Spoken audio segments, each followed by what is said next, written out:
Rabino Ari Leib Hakohen Heller.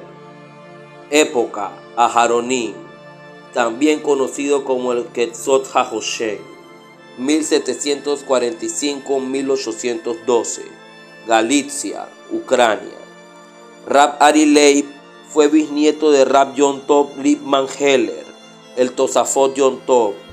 De 1788 a 1812 fue rabino de Stray, Ucrania. Era un opositor prominente al movimiento hasídico, un mitnaged, quien se opone.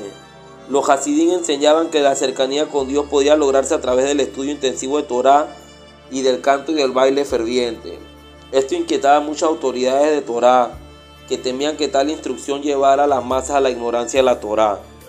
De cualquier modo, Rab Ari Leib era bien estimado por los líderes hasídicos debido a su erudición en Torá.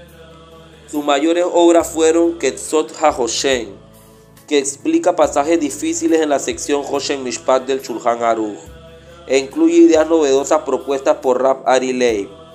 Este trabajo es un clásico de estudio obligado para cualquier sabio en Torá. Fue escrito bajo condiciones de extrema pobreza.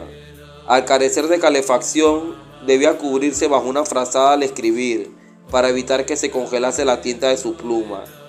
Abnei Milui es otra obra lágica que explica pasajes difíciles en Eber Haeser del Shulchan Aruch. Y Sheb Shemeatá, 7 pasajes, es una obra en 7 secciones que explica temas intrincados del halajá. El proceso de racionamiento que utiliza Rab Ari Leib es considerado la base para el método analítico usado en el estudio moderno del Talmud.